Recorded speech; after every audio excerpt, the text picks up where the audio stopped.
Dynamique pour une sortie de crise. DISSOC en sigle. Jour J-, 888 jours, conformément à l'article 73 de la Constitution. Déclaration politique en rapport avec la présentation à l'Assemblée nationale de la version corrigée du programme du gouvernement Sama Lukonde. Comme si les pouvoirs en place, par sa gestion politique théâtrale du pays, n'a pas fini de démontrer sa mauvaise foi. La dynamique pour une sortie de crise DISSOC en sigle attire l'attention de l'opinion sur la troisième série des faits constitutifs de blocage de la République démocratique du Congo par le président Félix Tshisekedi Tshilombo, de lui-même, par lui-même et pour lui-même. 50e fait de blocage. L'article 77 de la Constitution définit clairement les modes de communication du président de la République avec le Parlement, à savoir les discours sur l'état de la nation qu'il prononce une fois l'an devant les deux chambres du Parlement réunies en congrès. Le président de la République peut aussi communiquer avec les deux chambres du Parlement par des messages qu'il lit ou fait lire et qui ne donnent lieu à aucun débat. Au lieu de se conformer à cette disposition constitutionnelle, le président Félix Tshisekedi Tshilombo prend une fois de plus le risque de violer intentionnellement ces dispositions pertinentes de la loi fondamentale de notre pays en invitant les députés nationaux à la Cité de l'Union africaine, au Mont Ngaliema, abritant ces bureaux officiels, à l'instar de ceux du Palais de la Nation, pour influencer les élus nationaux à investir le gouvernement. Pour la DISSOC, c'est au Palais du Peuple, siège du Parlement, que le président de la République peut s'adresser aux députés nationaux par message conformément à l'article 6 évoqué de la Constitution. 51. La DISSOC constate avec étonnement qu'à la première version du programme d'action du gouvernement de l'Union dite de la Nation, dont l'introduction portait la signature du Premier ministre Sama Lukonde et la conclusion celle du président de la République Félix Tshisekedi Tshilombo, s'est substituée une deuxième version prétendument corrigée, mais en réalité source d'amas de confusion et de diversion artistique. À ce sujet, la DISSOC s'interroge qui, en dehors de la plénière de l'Assemblée nationale, avec qualité et compétence, de demander au Premier ministre Sama Lukonde de corriger la première version du programme de son gouvernement. Dans le même ordre d'idées, la DISSOC soutient, après lecture minutieuse, que la deuxième version dite corrigée devrait être renvoyée par la plénière de l'Assemblée nationale pour une nouvelle correction de fond en comble en élaguant systématiquement la dénomination gouvernement de l'Union sacrée de la nation, porteuse des germes de division au sein de cette même nation. Tous les Congolais ne partageons pas en effet la fameuse vision du président Félix Tshisekedi Tshilombo. À titre indicatif, la dénomination gouvernement de l'Union sacrée de la nation est reprise plusieurs fois dans la version dite corrigée. 2 fois dans la seule introduction du dit programme corrigé au paragraphe 4 et 6, dans le développement à la page 8, etc. En tout état de cause, la DISOC estime que l'union sacrée, qui n'engage pas toute la nation congolaise, pourrait éventuellement être qualifiée d'union sacrée de la majorité présidentielle. 52e fait de blocage. Le programme du gouvernement Samalukonde prétend s'étaler de 2021 à 2023 comme indiqué sur les 2 pages de garde, alors que le tiers de l'année 2021 est déjà consommé. Ce gouvernement peut-il s'approprier les 4 premiers mois de 2021? La DISOC estime que non, car cela relèverait d'une tricherie qui ne dit pas son nom. Aussi, serait-il de bonne loi que le programme dont ici question s'étala de mai 2021 à septembre 2023. 53e fait de blocage. La DISOC condamne avec la dernière énergie la répression brutale et sanglante de la marche pacifique de solidarité avec nos compatriotes de l'Est du pays, organisée par la coalition Lamouka le samedi 24 avril 2021. C'est le lieu de rappeler que la Constitution garantit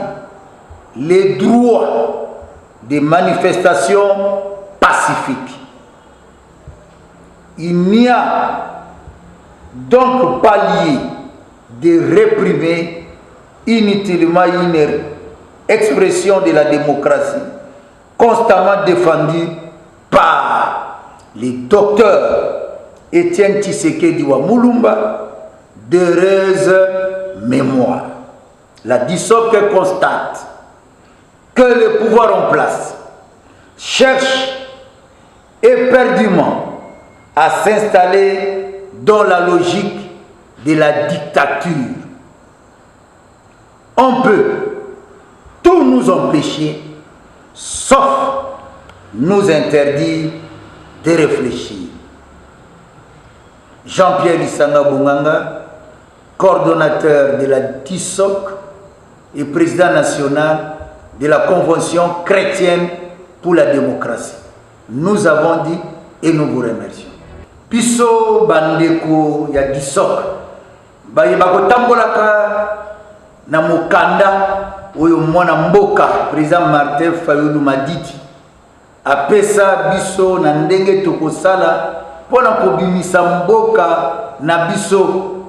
RDC na makambo ya mbilinga oyo eleka na mapona mesalemaki na décembre 2018. Tolobi boyi totali mayema zali koleka na parlement lelo tozali na makambo mibale ya yambo tomoni bandeko na biso bazali na assemblée nationale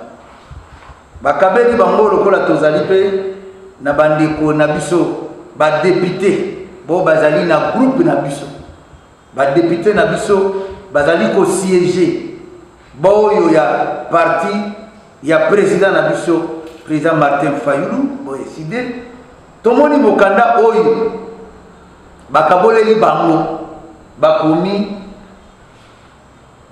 gouvernement d'union sacrée de la nation ya ngolo bongo programme d'action ya union sacrée likolo bakomi primature nambalelekaki tolobaki likambo oyo ndenge nini gouvernement bakoma ya union sacrée ezali kokoma ya union sacrée te parce que union sacrée de la nation ekoki kozala boye te na constitution parce que président ya république akosala union sacrée de la nation te po biso banso tozali na kati ya union sacrée na ye wana te pe mokanda likonzi elobi gouvernement de la république elobi gouvernement union sacrée tomoni babiangi bango lobi bandeko ya groupe na biso baye koloba o ba changer bayoki o biso tolobaki bakomi programme du gouvernement mais awa bakomi programme du gouvernement totuni ya yambo nani passe na assemblée nationale pour na changer décision et utaka na plénière nani akendaki koyebisa premier ministre alomba awa esika komaki makambo etali union sacrée po azongela oyo penda ya koloba ndenge mokanda elobi programme ya gouvernement nani ayebisaki ye po makambo po changer boye il faut mango maleka na kati ya plénière ya mibale tomoni awa ekomami 2021 kino 2023 mais na kati awa elobi avril 2021 tolobi boye awa balobi na 2021 mais lelo tosali sanza mine gouvernement ezali te eza oyo ezalaki ya yango bango bakoki koloba wa 2021 te po 4 mois ya liboso ezali na ndenge bakomi awa deja avril pe tozobanda tokomi na suka ya avril toyebi ke bakobanda yango na mai esengeli malamu ke bakoma programme ya gouvernement mai 2021 pe toyebi ke kosuka na septembre 2023 na ndenge nini po wana nde maponami esika makambo esuki conformément ndenge tolobi na article 73 ya constitution bongo lelo toyebi ke mokolo mwa lelo pona maponami etikali 888 jours nde toyebisi na bayimboka lisusu tolingi koloba boye kaka na mayema zali koleka na mikanda miyi awa premier ministre akomaki liboso na introduction ye wana sini mais na mokanda oyo ya solo bakomi ya sika ya programme ya gouvernement makambo oyo balobaki ya union sacrée po balongoli yango bayebi ke koki kozala bongo te na mokanda likonzi mais tomoni ke na kati ya introduction soki mpe babosani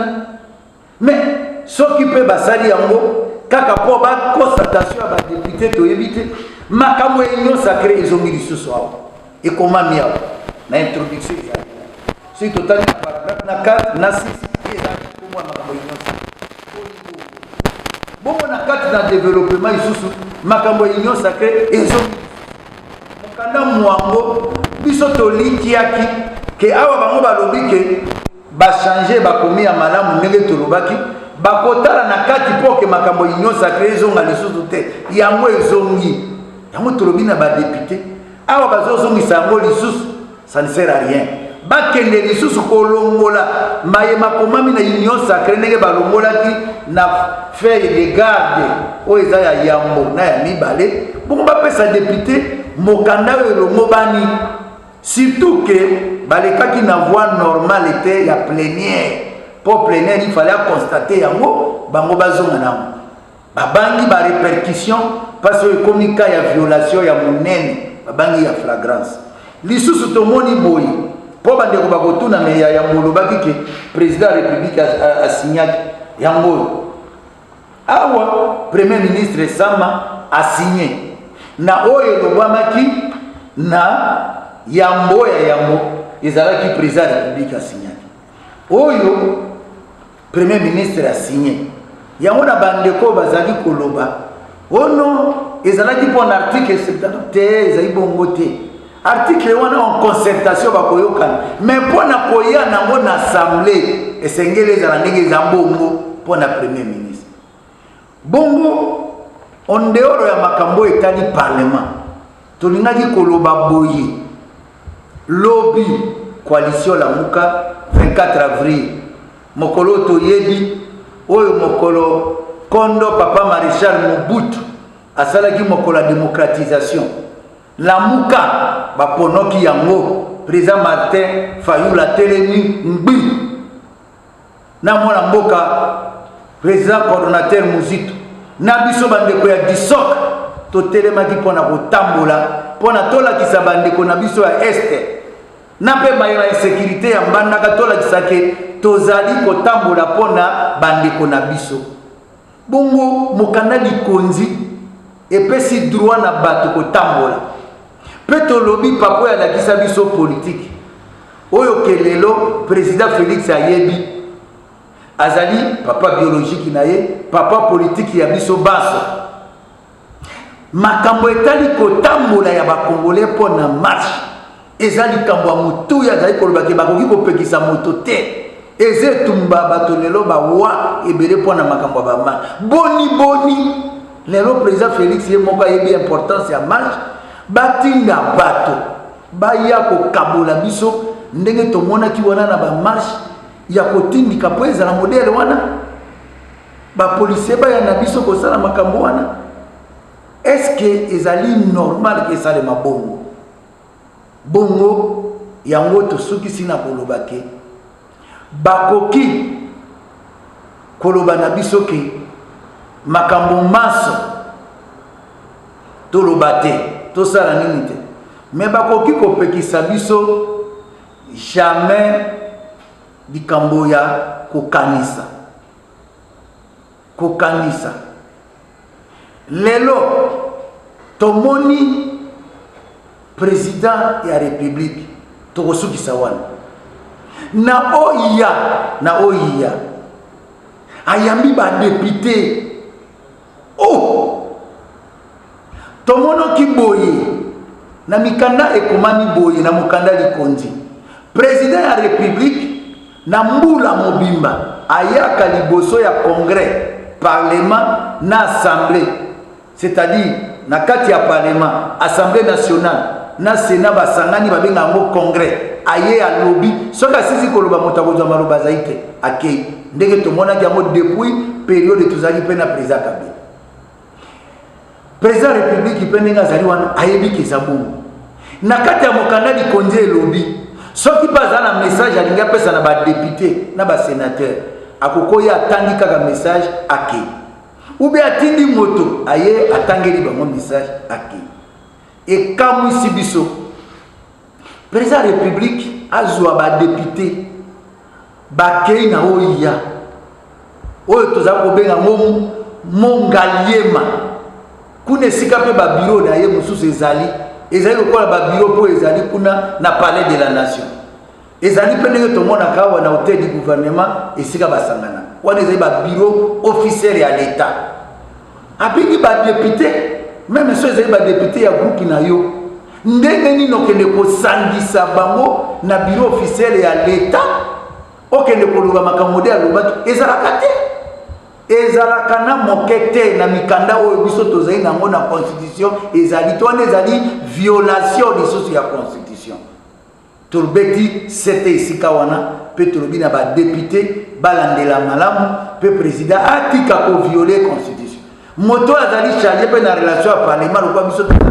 bayebisaka bango ke makambo bongo eza malamu te ekomi kopesa esprit makasi ya dictature na mboka na biso na violation ya constitution pe na koloba na badepute modele wana ya koloba ndire bazali kogandela badepute bazali koloba boye badepute bazali baeli ya peuple bango pe basoso bamipesa bonsomi na bango na makambo ezali koleka na mboka tala mayeto yaki nango lelo mango wana merci mingi.